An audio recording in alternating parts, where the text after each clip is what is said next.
تا بې له خدای بل بادار ته سجده کړې ده، تا و درهم تا و دینار ته سجده کړې ده. ډېر ښه. ته د تاریخ پاڼې په ځیر وګوره وبه وینې چې لندنوالو کندهار ته سجده کړې ده. ډېر ښه. چې بټې شنه کې ونې شنې کې باران ووري، اقرار هغه پروردګار ته سجده کړې ده. ډېر په زړه پورې.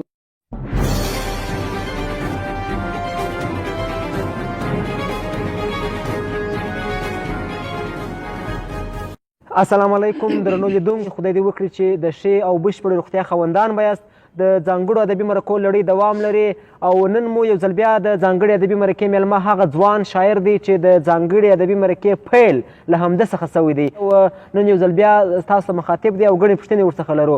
دغه ځوان به زه تاسو ته وپېژنم، د چمن ځوان شاعر او لیکوال ښاغلی عبدالعلي اقرار صاحب دی. ښاغلی عبدالعلي اقرار صاحب ته دا ویاړ په برخه دی چې د ځانګړو ادبي مرکو پیل له همده څخه سوی دی. اقرار صاحب د سلام تر څنګ که تاسو موږ ته دا ووایاست چې د ځانګړو ادبي مرکو پیل له تا څخه سوی دی او ځانګړې ادبي مرکې اوس کوم مرکه چې زه له تاسو سره کوم د ۵۰مه مرکه ده، یعنې نورې ډېرې مرکې هم را روانې دي. څه احساس کوو چې د یو داسې ادبي مرکو پرانستنه مو کړې ده او پیل مو کړی دی؟ تر ټولو څه مخکې خو ټولو اورېدونکو ته، ډېرو کتونکو ته سلامونه وایم. خو پران صاحب بیا ستا ډېره مهرباني، ډېر شکریا ادا کوم چې موږ ته مې یو ځل بیا وخت راکړ او پیل چې کله په ما زما په مرکه باندې وسو بیا ټولو ولیدل، تاسو هم ولیدل چې دغه لړۍ ډېر پرمختګ وکړي، ډېر فالوورز یې پیدا کړو، نو زه خپل ځان ته ډېره خوښي احساسوم. او ځانګړې ادبي مرکې څنګه ارزوئ، څنګه روانې دي؟ یو ښه ګام یې بولئ؟ ډېر ښه ګام دی او ډېرې پر مخ روانې دي. تاسو ته خپله معلومیږي، بلکې ټولو شاعرانو ته معلومیږي چې دا یو مثبت کار دی، یو مثبت قدم دی. ځکه رسنۍ خو تاسو ته نن سبا معلومیږي چې رسنۍ په دې کې ډېر غټ رول لوبوي. نو چې کله دغه لړۍ پیل شوې د چمن ځوانو طبقه کم شاعران چې دي، که موږ ور واوړو د پلیو خواته د بولدکه پورې د دې ملګرو سره مرکې سوي دي، بیخي ډېر مینوالان یې پیدا کړي. یعنې تاسو وایاست چې رسنۍ یا مطبوعات د شاعر په پېژندګلوي کې ډېر مهم رول لري؟ بیخي غټ رول ادا کوي په دې شي کې رسنۍ. او اقرار صاحب، ځینې خلک وایي د شعر لپاره کاپیه اړینه ده، ځینې وایي یا شعر باید ښه الفاظ ولري، او ځینې بیا په دې اند دي چې شعر لپاره پیغام اړین دی. تاسو څه وایاست، د شعر لپاره څه شی ډېر اړین دی؟ زما په فکر باندې چې په شعر کې کافیه که ده، ردیف کافیه خو د شعر یو د بنسټ د تور سي دغسې دي. او بله خبره دا ده چې په شعر کې زما په خیال وډون د تور هم سم وسي او فکر پکې کار سي او د ښه پیغام پکې ونغښتل سي، نو چې دا ټول سره یو ځای کې بیا یو ښه شعر دغه کیږي تجویز. او ستاسې خپله څه ډول شعر خوښېږي؟ شعر خو دا خو هر شاعر، هر سړی په خپل یو فکر لري او خپل د خوښ لري چې څه شیان باید خوښ. زما خپله داسې دغه شعرونه خوښ دي چې څه مینه پکې وي او څه ښکلا او جمالیات پکې وي، دا شعر زما خپله خوښېږي. او اقرار صاحب، په څونه وخت کې د الهام شاپیري در باندې مهربانه کېږي؟ یعنې په څونه وخت کې شعر لیکئ؟ دا واټن نه راته معلومېږي چې په څونې وخت کې د الهام شاپیري راځي، یا کله موږ سره مطلب بیا شعر تجویز کوو یا دغه کوو، تخلیق کوو شعر. دا دغه یې نسته، د شپو یا د ورځو یا د وخت متعین نه دی دا وخت. نو کله داسې په میاشت کې هم غزل ولیکل سي، کله په ورځ کې دوې هم ولیکل سي، کله په هفته کې ولیکل سي، داسې وخت یې متعین نه دی چې په څونه وخت کې. درنو لیدونکو، تاسو دمګړۍ ځانګړې ادبي مرکه ګورئ او د ځانګړې ادبي مرکې میلمه له نیکه مرغه هغه ځوان شاعر دی چې د ځانګړې ادبي مرکې پیل دغه ځوان څخه سوی دی. دغه ځوان د چمن ځوان شاعر او لیکوال ښاغلی عبدالعلي اقرار صاحب دی. اقرار صاحب، ګڼې ادبي پوښتنې پاتې دي، ستاسو د مینوالو پوښتنې به هم له تاسو څخه کوو، خو اوس یو شعر درڅخه اورو. حتما ډېر وخت تېر سوی دی، حتما پر دغه ځای باندې ما ورته لومړۍ مرکه کړې ده، حتما به مو نوي څه لیکلي وي. بالکل مې لیکلي دی، یو غزل د هغه به ټولو کتونکو ته ډالۍ کړو. لکه پر پاڼه د شبنم زندګي دومره موده، لکه پر پاڼه د شبنم زندګي دومره موده، په دې دنیا کې د ادم زندګي دومره موده. ډېر ښه. چې مشکل کړی وای یو ځل په ژوندانه کې خدایه، چې مشکل کړی وای یو ځل په ژوندانه کې خدایه، کشکې وای پاته د صنم زندګي دومره موده ډېر ښه وایي موږ لا سترګې پکې سمې غړولې نه وي وایي موږ لا سترګې پکې سمې غړولې نه وي هر حاجي وایي د حرم زندګي دومره موده ډېر په زړه پورې یوه لیکره د برېښنا وه پر اسمان تېره سوه یوه لیکره د برېښنا وه پر اسمان تېره سوه یوه مین ته ستا د چم زندګي دومره موده ډېر په زړه پورې ډېر زه چې پیدا سوم ژړېدمه اوس چې مرم لا ژاړم زه چې پیدا سوم ژړېدمه اوس چې مرم لا ژاړم خپله یې قیاس کا زما د غم زندګي دومره موده ډېر ښه او اقرار ژوند کې چې زخمونه وي زخمونه او بس اقرار ژوند کې چې زخمونه وي زخمونه او بس کله تیریږي په ملهم زندګي دومره موده ډېر په زړه پورې ښاغلی اقرار صاحب بیخي خوندور تاسو ځوان شاعر یاست او زموږ او ستاسو په پښتني ټولنه کې موږ داسې ډېر شاعران لرو چې دوی عمر یې زیات وي سپین ږیري وي خو شاعري یې چندان مزه نه کوي ځینې ځوان شاعران شاعري ډېر خوند کوي ډېر په زړه پورې وي یعنې د شاعر پر شاعري باندې د شاعر عمر کوم اغېز لري زما په خیال باندې عمر خو یو داسې عمر وي چې بالکل انسان دغه شیانو سره ولد نه وي بیخي ماشوم وي چې هغه د دې قابل نه وي چې شاعري وکړي بیا چې کله انسان په شعوبت پوه سي ښه راځوان سي بیا عمر ته نه کتل کېږي هر سړی خپل تخلیق کوي هر سړی خپل فکر لري سوچ لري خپل فکر او سوچ په خپل شعر یا په خپل غزل کې رانغاړي نو زما په خیال باندې چې عمر په دې باندې خاص دغه نه کوي یو خو هغه وي چې ته چیرې د شاعرانو په چاپېریال کې اوسېږې همیشه کې اکټیو یې همیشه پکې داخله نو هغه پر تا باندې ډېره ښه اغېزه کوي هغه پر تا باندې ډېر ښه اثر کوي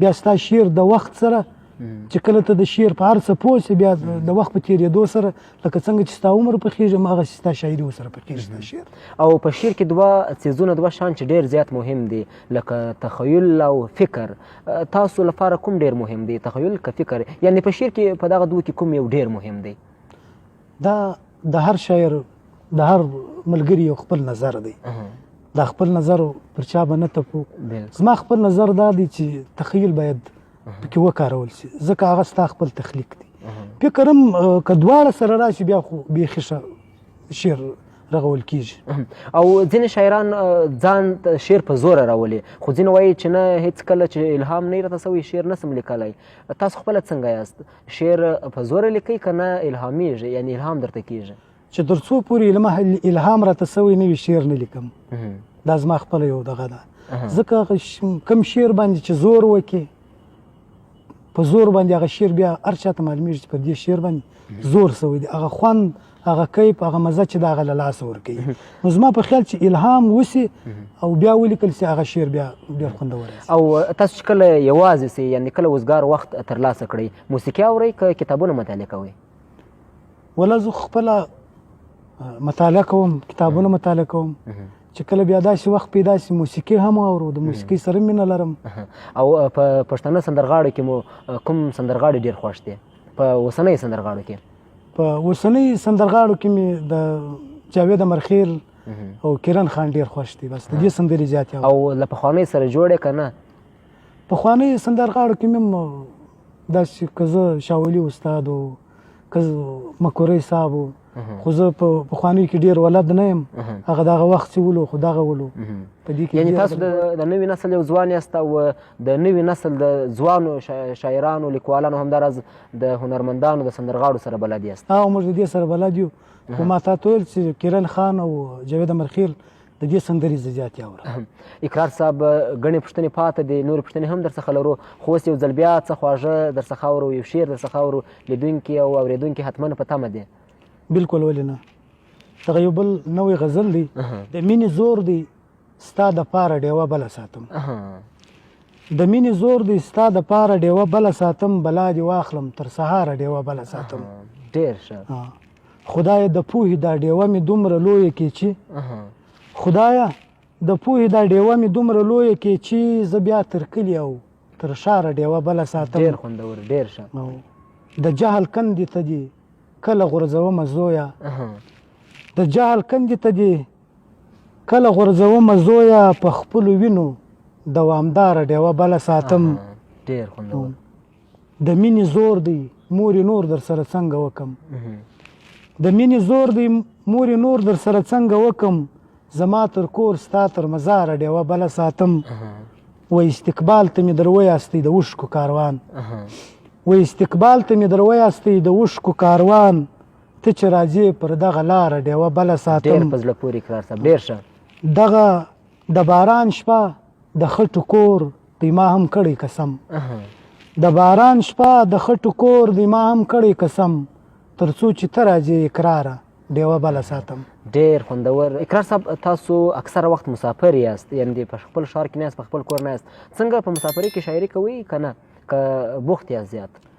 چې کله وخت پیدا سي هلته هم خامخا په مسافري کې یا په یو داسې د بېوسۍ په حالاتو کې بیا شعر ډېر ښه زورور لیکل کېږي. چې کله وخت پیدا کړو بیا خامخا شعر هم لیکو، دا کوو شعر ورسره لیکو. شاعري خو کوئ، یعنې په نثر کې څنګه یاست؟ نثر هم کوئ، نثر هم لیکئ؟ نه، د نثر مې نه دی لیکلی، یوازې شاعري کوم. او د نثر خپل ملګري ستا هغه خپل هارونه در اوسه پورې موږ په هغه پیل کیو چې مطلب هغه د هغه هارونه وپېژنو، دغه وپېژنو چې څه شي په دې کې اړین دي. خو ستا په چمن کې داسې ملګري هم لرو چې هغه د په نثر کې کار کړی دی. لکه تاسو ته معلوم دی زموږ د ښار یو ډېر محترم معزز شخصیت حاجي رحمت الله رحمت صاحب چې د 50 کتابونو څښتن هم دی. تاسو به د هغو کتابونو مطالعه کړي چې ډېر ښه ناولان یې لیکلي دي. او اقرار صاحب په پښتنو شاعرانو کې کوم شاعر دی چې تاسو لیدلو ته ډېر لیواله یاست، یا ډېر څخه لیر دی، یا مطلب نسي کولی چې ژر یې ووینئ، خو د ده لیدلو ته ډېر لیواله یاست، غواړئ چې ژر یې ووینئ؟ والله شاعران خو د پښتو ژبې دغه پیر محمد کاروان صاحب ته ډېر لیواله یم چې ووینم. نور درویش صاحب سره خو مې لیدلي دي، رحمت شاه سایل ته لیواله یم چې ووینم. نور خو نو داسې څوک نه. اقرار صاحب یو ځل بیا یو شعر درڅخه اورو. تا بې له خدای بل بادار ته سجده کړې ده، تا بې له خدای بل بادار ته سجده کړې ده، تا و درهم تا و دینار ته سجده کړې ده. ډېر ښه. که ځینې خلک د کعبې په لوري سر چټوي، که ځینې خلک د کعبې په لوري سر چټوي، خو ځینو خلکو بیا انګار ته سجده کړې ده. ډېر خوندور، ډېر ښه. ته د تاریخ پاڼې په ځیر وګوره وبه وینې، ته د تاریخ پاڼې په ځیر وګوره وبه وینې چې لندنوالو کندهار ته سجده کړې ده. ډېر ښه. یو ځل بیا ښاغلی اقرار صاحب، ډېر په زړه پورې. ته د تاریخ پاڼې په ځیر وګوره وبه وینې چې لندنوالو کندهار ته سجده کړې ده. زه مې د مور قبر ته سر پر زنګانه ناست ومه، زه مې د مور قبر ته سر پر زنګانه ناست ومه، خلکو ویل ده خو مزار ته سجده کړې ده. ډېر ښه. چې بوټي شنه کې ونې شنې کې باران ووري، چې بوټي شنه کې ونې شنې کې باران ووري، اقرار هغه پروردګار ته سجده کړې ده. ډېر په زړه پورې، ډېر خوندور شعر و. اقرار صاحب د ځانګړې ادبي مرکې دغه ویاړ تاسو ته په برخه دی چې د ځانګړې ادبي مرکې پیل په تاسو شوی دی. یوه نړۍ مننه درڅخه کوم، او تاسو ډېر برکتمن یاست، یعنې دغه نړۍ ډېره مخته لاړله. څه پیغام لرئ خپلو مینوال ته، ځوانانو ته، یا هغه کسانو ته چې دم ګړی تاسو د سکرین پر مخ باندې ګوري، پیغام څه دی ورته؟ ټولو دغه ځوانانو ته او کتونکو ته دا پیغام لرم چې باید مطالعه وکړي، د خپل تاریخ مطالعه وکړي، د خپلې جغرافیې مطالعه وکړي، د خپلو اتلانو مطالعه وکړي، وګوري تاریخ چې څه سوي دي، څه کړي دي، یا په کار دا دی د خپلې ژبې دپاره کم ګامونه موږ واخلو، یا د خپلې ژبې کم خدمت یا چوپړ وکړو. نو ټولو ته مې دا پیغام دی چې باید د قلم خاوندان جوړ شي، خپل علم تعلیم باندې توجه ورکړي، او له خپلو تاریخونو، د خپلو اتلانو او د خپلې جغرافیې خبره واوسېږي. ښاغلی اقرار صاحب، یوه نړۍ مننه چې دوهم ځل مو د ځانګړې ادبي مرکې بلنه ومنله، لکه څنګه چې په لومړي ځل په ډېرو بیړنیو حالاتو کې مرکې ته چمتو سواست، دوهم ځل هم چمتو سواست. ډېره مننه درڅخه کوم. او کور مودان چې د ځانګړې ادبي مرکې پیل مو کړی دی، خوشحاله یم. خدای مو تل آباد لره. ډېره مهرباني، ډېره مننه. کور مودان. درنو لیدونکو، دا و د چمن ځوان شاعر او لیکوال ښاغلی عبدالعلي اقرار صاحب دغه کومې ځانګړې ادبي مرکې چې تاسې ګورئ هره جمعه، یعنې هره پنجشنبه ماښام، د دغو مرکو پیل، یعنې لومړۍ مرکه پر همدغه ځای له دغه ځوان شاعر څخه سوی، پیل له دغه ځوان شاعر څخه سوی دی. او د ځانګړو ادبي مرکو دغه ځانګړې لړۍ اوس هم دوام لري. په لړ کې به یې د ادب د اسمان ګڼې ادبي څیرې در وپېژنو. بریالي اوسئ.